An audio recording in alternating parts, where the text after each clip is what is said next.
The long and short of it is this is the result of a 5-year legal battle that started as a class action lawsuit filed in June of 2019 and result in the NAR proposing a settlement in March of this year. This obviously has been 5 years in the making, so I'm going to go over the high points and the important concepts that you need to understand in order to fully grasp why the proposal was what it was, and specifically why you're being required to sign either buyer agency or touring agreement paperwork before viewing property. In June of 2019, the class action lawsuit that was filed was named the Sitzer Burnett case, and the accusation that was made was that NAR, National Association of Realtors, and affiliate MLSs, multiple listing services, were participating in anti-competitive pricing practices and that they were in direct violation of the Sherman Antitrust Act.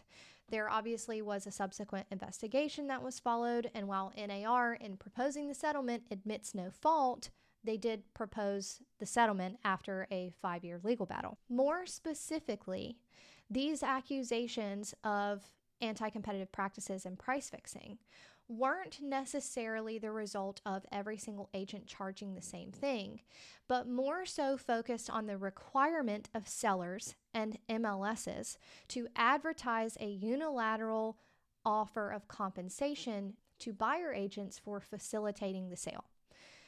So traditionally, if you list a property, you pay your listing agent X amount, whether that be a percentage, a flat fee, whatever is negotiated between consumer and realtor.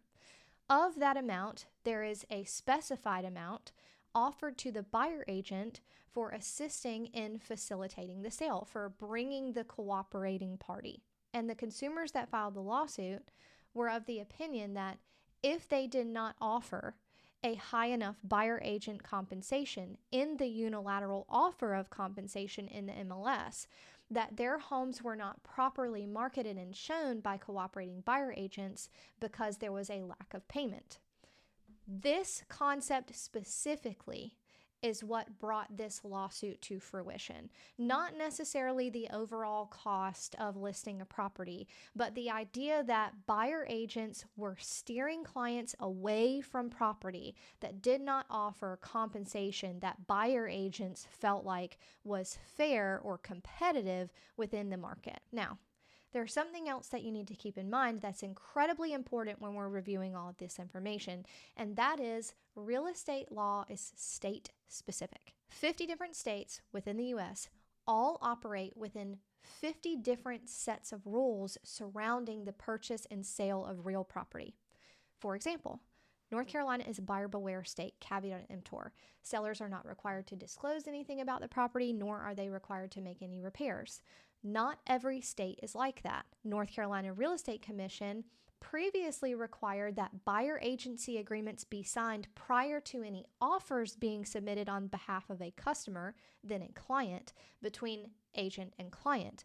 This buyer agency paperwork specified how the buyer agent was to be paid and legally outlined the buyer agent commission as the final responsibility of the buyer, not the seller. Not every state required buyer agency agreements. Not every state even had them. California, for example, did not have any sort of buyer agency agreement that was a legally binding contract between agent and consumer that was a buyer. The only contracts in existence were between listing agents and sellers, and that contract and the unilateral offer of compensation in the MLS was how buyer agents were guaranteed they were to be paid. This is important because these settlement changes and rule adjustments for the state of North Carolina from a legal perspective are very minimal, because for over the last decade, North Carolina paperwork has specified that the buyer agent commission is ultimately the legal responsibility of the buyer, regardless of what the unilateral offer of compensation is in the MLS. So there were a couple of changes in the settlement that were proposed that NAR was going to implement nationwide. The first of which is the complete removal of a unilateral offer of compensation in the MLS. The idea behind this is that in not being able to advertise what the buyer agent compensation is, buyer agents are not able to steer buyers in one direction or the other based off of compensation. The second proposal was that buyer agency would now exist in all 50 states, and that prior to viewing any property, buyers would be required to sign some sort of legally binding document, whatever that document may be, that specified how their agent was to be paid for either the representation in that transaction or the showing itself. And that is why at this point in the game, you are no longer able to view a property with a realtor without signing some sort of paperwork, for the sole purpose of identifying how your realtor is to be compensated for that specific work. And this is being done in an effort to counteract the idea that buyer agents are steering based off of compensation, because if compensation is agreed on and signed off on prior to showing any property, the argument can't later be made that the buyer agent steered their client in one direction over the other based off of money, because the money is agreed upon upfront. Just because buyer agent compensation cannot be advertised in the MLS doesn't mean it can't be offered by sellers. The settlement was introduced in March of this year, and the rule change was implemented on August 17th nationwide. Everybody had to remove unilateral offers of compensation in the MLS, and everybody was then required to sign contract paperwork with a buyer prior to showing property starting August 17th of this year. We are 4 months into this process.